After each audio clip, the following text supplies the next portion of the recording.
Hello everyone and welcome back to the Brightworks and another top level match of Beyond All Reason, where today we're going to be taking a look at some of the tippy top players on the ladder as they go ahead and get creative here on everybody's favorite Supreme Isthmus. We've seen a very creative game on All That Glitters recently. I figured it was time that we also have a very close look at a creative little match that was played over on Isthmus, in case some of you out there are feeling like ignoring the toxicity in the world and going ahead and having a little bit of fun in your video games. I know, sacrilegious at best.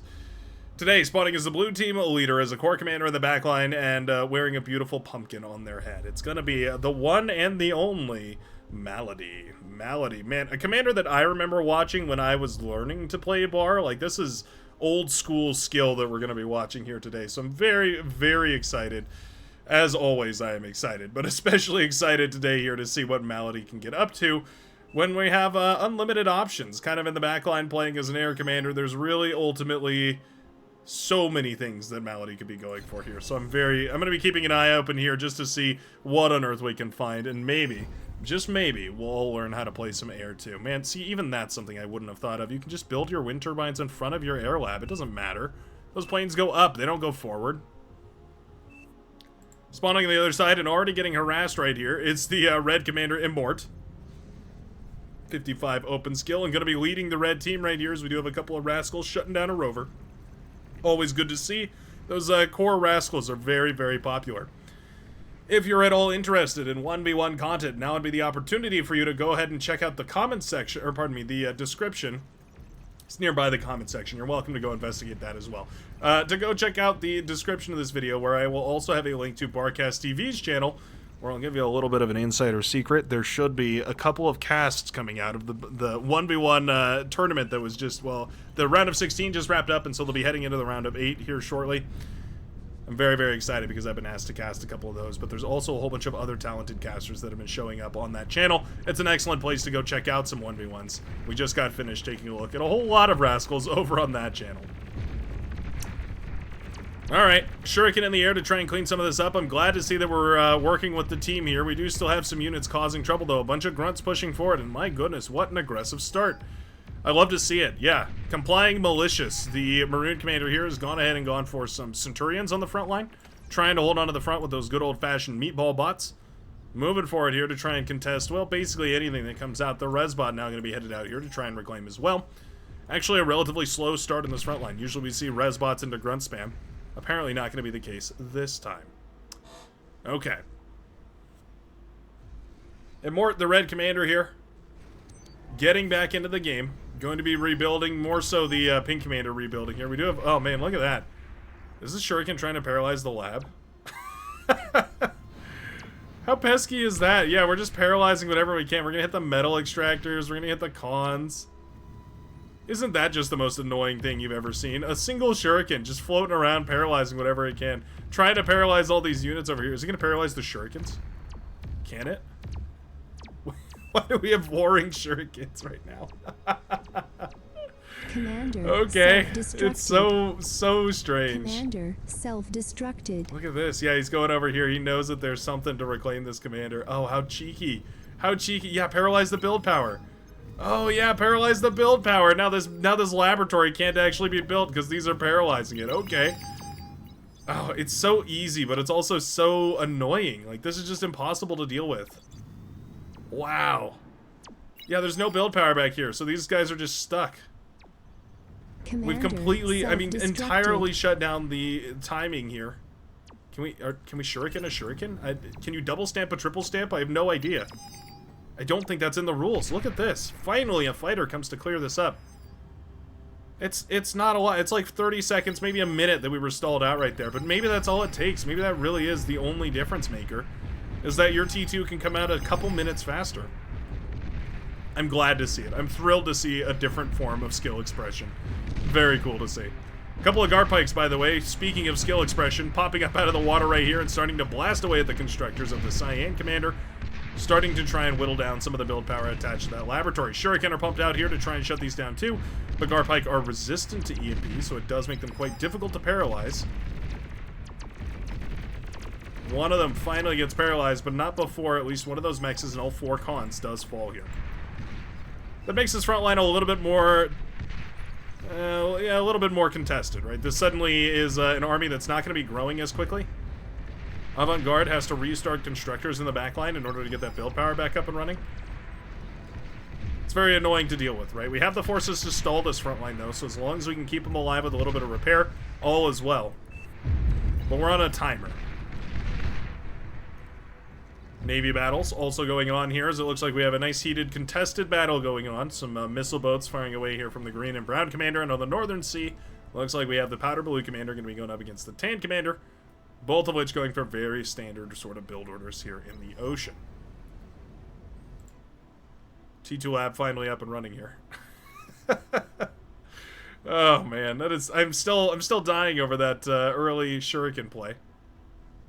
Nice micro right here to get those T2 mexes up and running. Just making sure that they stay up and running. Just tapping it every once in a while to make sure it doesn't decay. Front line here, still looking quite nice for the blue team, I won't lie. Hold my weed, trying to hold on. Avant-Garde D-guns down one of the LLTs here. Another one coming up, but it will be shut down. Pawn's going to jump on top of that commander. Not enough energy for D-guns, though. Oh, no. A miscalculation from the Cyan commander, overexposed on the front line, and all of a sudden, without any energy production in the back, there was simply just not enough to D-gun down the pawns that harassed him. And with the flanking damage enabled too, it meant that those missile trucks did a ton of damage. And just like that, Hold My Weed is going to inherit 1,000 or so metal, certainly enough to recover from that early game aggression. Lovely stuff. Now is the era of the T2 Fat Man, as he makes his way towards the front line. I guess it's the younger brother of the Fat Man, the Fat Boy. As he hakutuas those globules across the field here, directly into the face of Hold My Weed, who no doubt is going to be pretty uncomfortable with that fact. Medium tanks, certainly uncomfortable with being obliterated into atomized mist, as we do also see the LLTs and everything else of the T1 era falling likewise. Anything else cooking up in the backline here, Melody? Milady. Build power, just to get those T2 mexes up and online. We've even neatened up the laboratory just to make it a little bit quicker here. I don't mind it, right? I mean, those T2 mexes are all so crucial. 4 times the economy is what we're talking about here. One missile boat out and a bunch of shurikens, so this is actually paralyzable. Yeah. Go. Shuriken jumping on top of the... Oh, they need the missile boat. Oh, you need to go to the missile boat. Okay, there we go. Missile boat is targeted right here. Yeah, it's so tricky. You have to micro so hard against all this. You have to keep those shuriken moving constantly, otherwise the frigates themselves can actually kill this. Trying so hard to paralyze this. Those frigates are like the crudest form of anti-air there is, but they are a form of anti-air, and so it's really, really tricky. At this point, though, the tank commander is going to be more than well aware of this, and yeah, definitely folding in a couple more of those missile boats. I would hope, anyways. Wow, Melody actually going straight into a fusion reactor. Okay. We're going to move it a little bit of ways away from the wind turbines and everything. I don't mind that at all, of course. Separating out that economy ever so slightly, but with those 4X metal extractors, those T2s, it's going to be all the difference that is needed here. Man, where is the T2 gone? Where does it come from? Where does it go? Where's the T2, Cotton Eye Joe? Immort here, working on a AGO. Cries out the brown commander, and indeed, I think that's the idea anyways. Shuriken lingering around on this Air Force as well. There is one air boat here for, for the powder blue commander. We're in exactly the same spot. We gotta be so careful, right? One bad engagement on the Navy is literally all it takes, as we can see on the southern side here, where things are looking quite rough. Ooh, look at that! We actually have the Navy rebalance, including the new naval turrets. Very exciting. I'm a big fan of the naval turrets. We're gonna self-D everything. Okay. Ah, man. That is such a tough call to make, but it's... I mean, it's better than giving the metal away. It is better. Brown Commander handing over everything, and no doubt just about to throw in the towel here. Can't help but notice there's a nuke rush happening. Looks like the Seafoam Green Commander has settled on their tech of choice as we go ahead and head into a little bit of thermonuclear devastation. Not real. The 38 open skill commander going to start setting up a whole bunch of wind turbines with the butlers here. I love to see that. And then, of course, going into that nuclear launcher. Fusion reactor up and running here for Malady, as we also look into going for some sort of an eco cheese. I mean, oh yeah, look at that. One con turret just to reclaim all the wind turbines and stuff. Once you have the fusions, you don't really want to keep those con turrets or those wind turbines up and running. Big old battle happening over on this side. Looks like it's found its conclusion, though.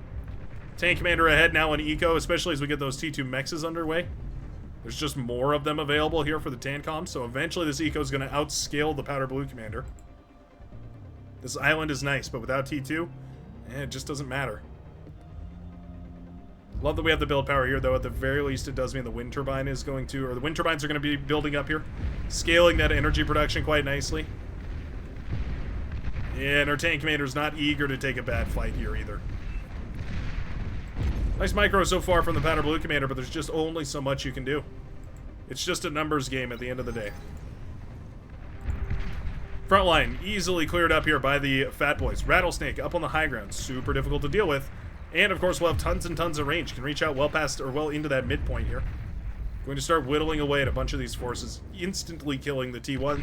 And yeah, certainly scuffing up those T2 over time.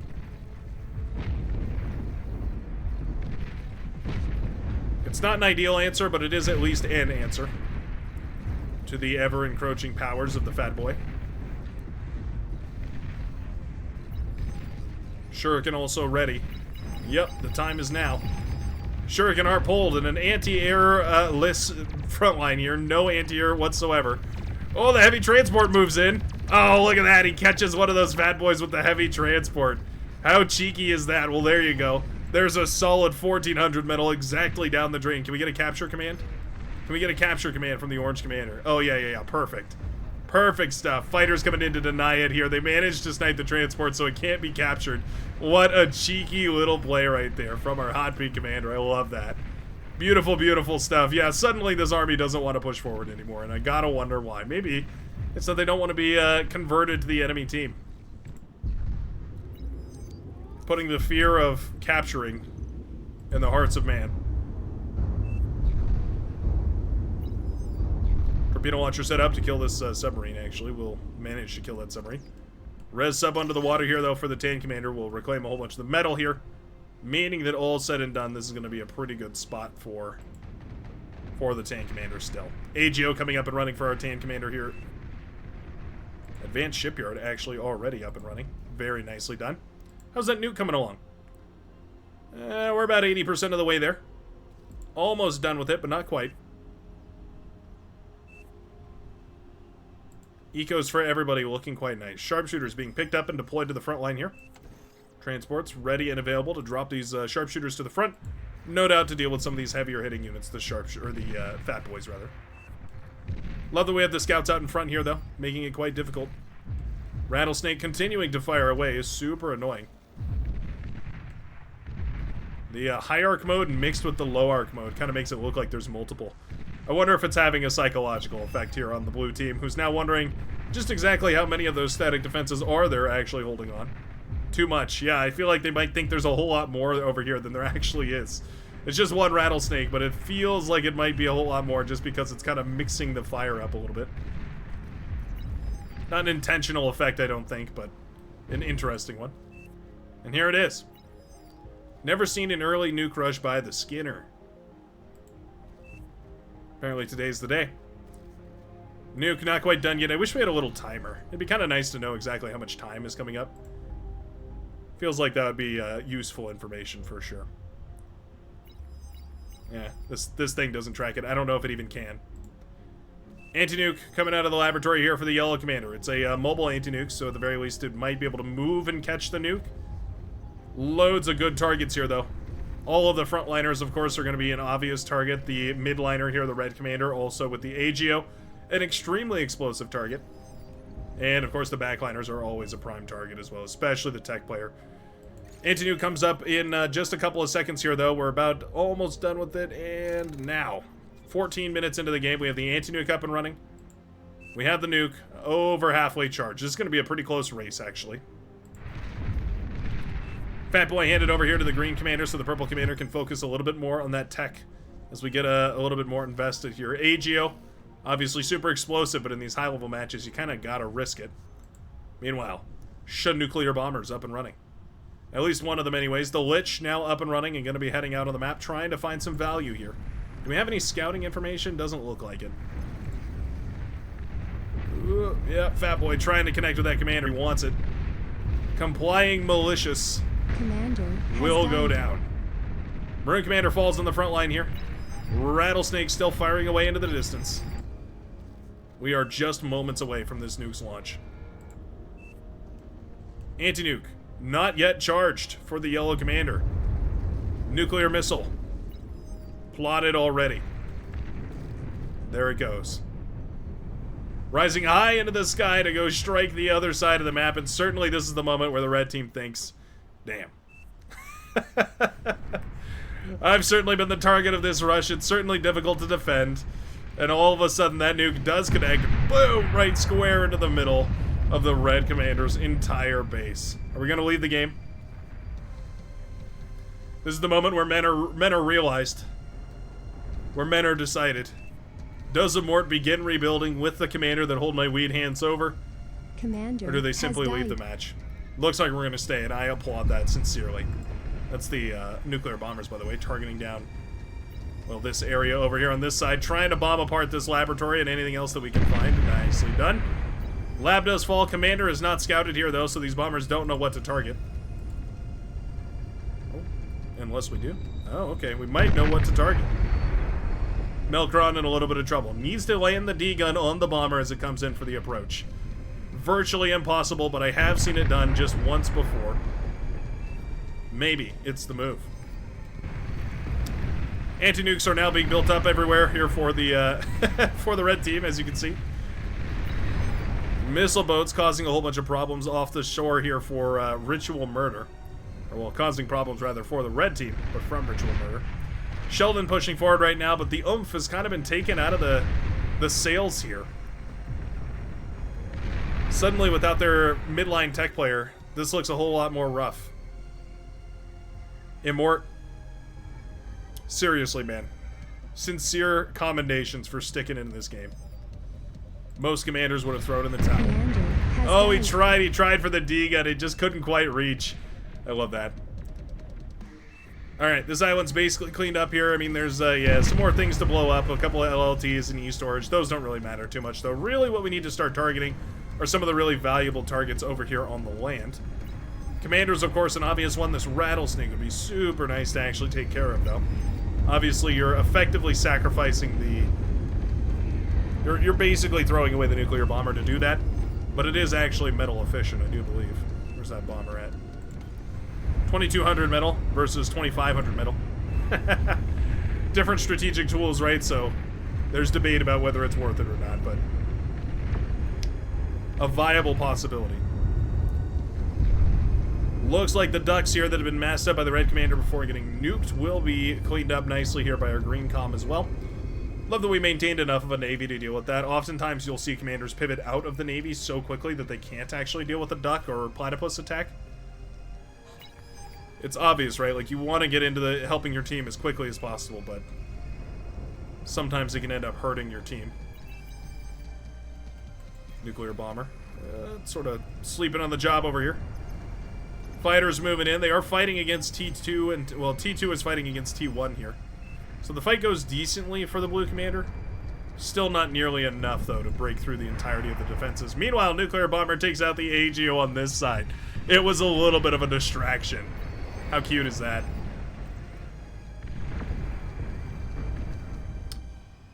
Nuclear missile will be charged up here.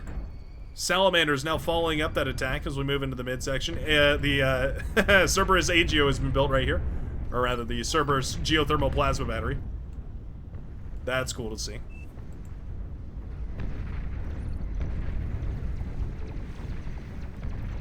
Shuriken trying to clean up salamanders again. One of those EMP resistant units, so it makes this super difficult to do.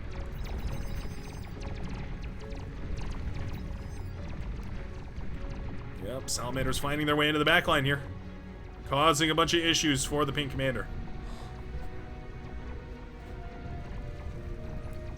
Shuriken eventually paralyzing these, but it's so difficult to keep these paralyzed. Ticks and gunships and all the rest of it are going to clean all this up. Another massive nuke, though, on the front line. No anti-nuke here? Really? Oh, no. No anti-nuke was built yet, so I guess that's another frontliner down. Or did we snipe it with the missile boat? Oh, we might have sniped it with the missile boats. Either way, giant nuke does connect right here. On the front line. Cerberus cannon firing away. I actually love this Cerberus. This is great defense. Cerberus is super tanky. Does huge damage as well. I guess I wouldn't say it's super tanky. It's moderately tanky. Doesn't explode nearly as badly as advanced geothermals do. And it can strike back. Yeah, look at that. It can actually hit back at these boats that are firing away at it. So much range on the Cerberus. It's beautiful. Yep, it'll live. The swarm coming in, though, after 2 beautiful nuclear bombings. After a couple more strategic nuclear bombings from the Liches. The blue team has taken a huge advantage. Excellent holdout here on the seas, too. Thought this commander was dead for the longest time, but managed to come back into the Navy in a huge way, and is now looking at a brilliant push. Graceful, I guess, not really paying attention in the sea, or maybe focused a little too hard on the eco. My goodness, we are heavy in build power here. We need, like, one of these, but not both of them. Going really, really heavy into the eco right now, but at the very least... I mean, no, there's not really a redeeming factor here either.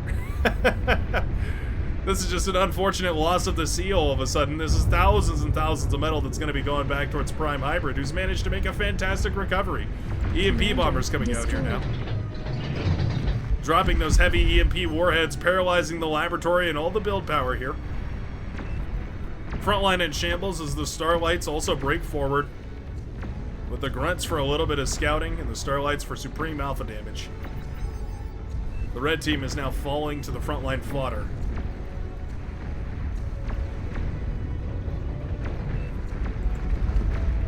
It's the moment where you have to start thinking about comeback maneuvers. Wow. It's medium tanks, I guess, for the red or for the yellow commander. What a interesting way of spending all that metal. We're just gonna send about a bajillion medium tanks out to the front lines. Anything to counter this push, I suppose. We just need bodies, and I guess that's the idea. Laboratory overrun, though, here with the support of those EMP bombers to shuttle this down. Doing lovely work.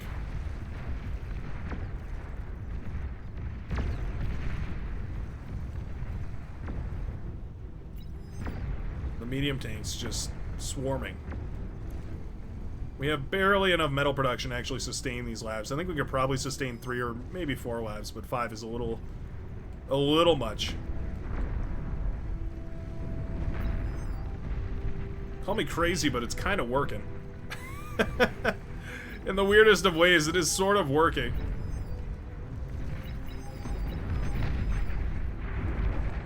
We got the rattlesnake still firing away, by the way.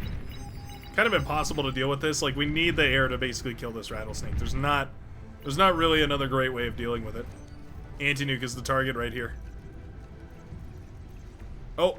This Spybot has a little knife. Look at that. That is just adorable. EMPs do connect. The gamers are gonna game. Has died. Nuclear missile is launched. Was that what we hit the frontline nuke with? Was it Spybots? It was probably Spybots, wasn't it? Nuclear missile away as those cheeky little spies with skulls and knives do manage to make possible another giant nuke on the red or orange base, rather. Oh my goodness. Beautiful teamwork right there from the blue team. Pulling it all together fantastically. I will say the medium tanks have recovered this front line quite nicely, though. Red Commander now headed out to reclaim all this, just sort of recycling all the metal from T1 as these medium tanks look for any possible opportunity. Flagship now available, though. I don't know what for. Every base this flagship could hit is already dead. I suppose it is nice to fire away here at these tanks. Flagship, not normally a tank counter, but we use the tools we have when we have to use them.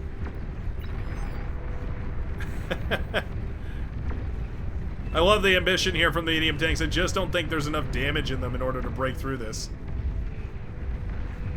They're kind of meant to be super sturdy, but nothing else. EMP missile. Oops. Connects with its own forces, and again, not much else. Medium tanks, I mean, their superpower at this point is going to be to have a bajillion of them, and just hope that we can send all those tanks through to break the line. Meanwhile, economy is continuing to scale here. Blue commander on double APHIS, double fusion. Seafoam green commander on just one fusion at this point. I mean, I guess we have the wind turbines, which make up quite a lot of energy here as well.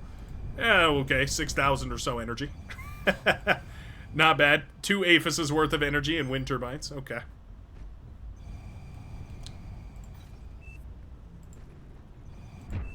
Medium tanks just lining up.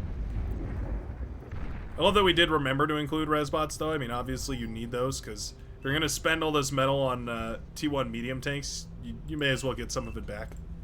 I would say probably a recovery rate of somewhere around 70%, 60 or 70%. Graceful, one of 2 remaining commanders here for the red team, in a whole lot of trouble. Ducks and Platypus making their debut over here on the northern side. Their damage debut, anyways. We're going to go for D-guns. It's kind of risky. What else can you do? Yeah, he wants those ducks. Those are a little bit easier to D-gun down. Platypus are super quick. Scorpion turret going to start firing away here, but there's just not enough resources to build them fast enough. Yeah, we've overcommitted on the build power. Commander has died. Commander goes down. Platypus take down half the build power over here. I like that it was split up. That definitely helps. E-converters pop, though. Suddenly, these platypus are going to be very difficult to kill.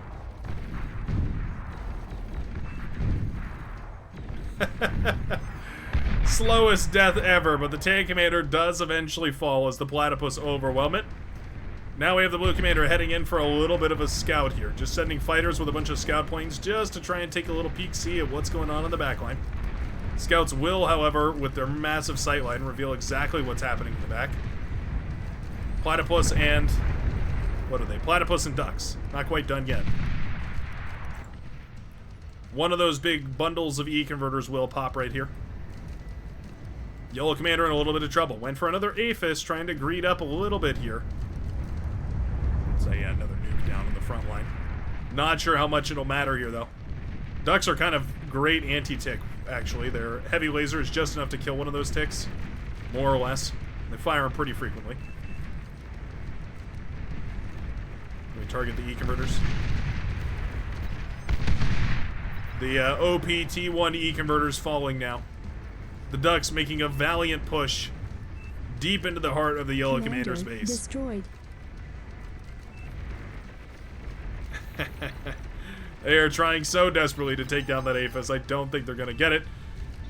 Might work a bit better to have the heavy bombers do that job instead. Ooh, bombs away. They actually don't kill. They kind of split fire between the lab and the APHIS. Oh, no. Those bombers absolutely could have killed that APHIS and basically this entire base, but not today. Build power falls, though, so the T3 units are going to be slowed down quite a bit.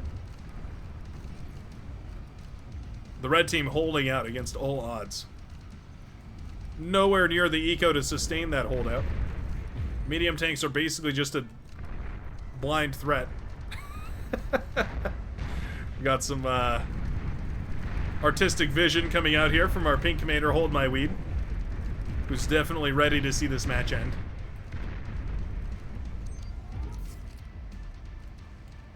So I think we're just about ready to go ahead and speed this game up.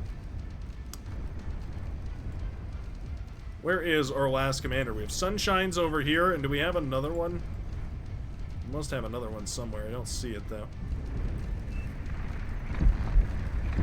Oh, there it is. It is Hold My Weed's commander. Lovely. Lovely stuff. I'm glad we're finding a way to spend the APM. It's super important. The vast sea of medium tanks versus the even vaster sea of grunts right here. Nuke trying to connect wherever he can. Anti-Nuke bot here to save the day. Bombers not keen to fly into the anti-air, unfortunately. We do eventually, by the way, just have this commander getting into the air. I mean, I think it makes sense, right? You just build up enough air forces that you can break the air wall, And then you've basically got full control over their side of the map. Razorbacks coming up and running right here as the build power has been restored. We are repairing the APHIS first, but eventually, yeah, we're going to see those Razorbacks starting to head out here. The anti-air trucks are actually super nice. One of those easy ways you can defend yourself against a ridiculously large air army with a relatively low cost. I wouldn't say this is the largest air army I've ever seen, but it's certainly enough to do the job. We have some seaplanes coming up here, actually. Green Commander not going crazy on the eco-scaling, I would say. We have a pretty standard eco-scaling setup over here, some APHIS and some E-converters, but all said and done. Not the end of the world.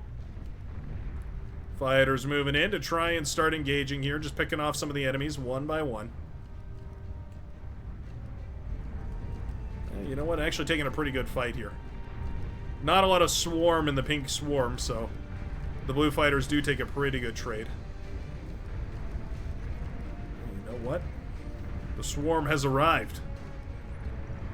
And if that's the swarm, then the bombers are the heart. Heading in now against the build power here of the pink commander. They managed to kill the incomplete APHIS as well as the fusion reactor. Getting away with the bombing and heading into the back line where all of a sudden their next target will no doubt, of course, be the yellow commander's APHIS here. Bombs away. Boom goes the base of the yellow commander. We also have Hold My Weeds Calm over here. That's the primary target here, but that's absolutely GG. We'll go ahead and speed things up here. The Great Wall has been breached as our Razorback steps right through it. Medium tanks moving over there. Sunshine protected right now. The hot pink commander tapping out of the game. Blue fighters just lingering in the back line. Oh no. The Riders have been shut down. Weber's now moving into the back line.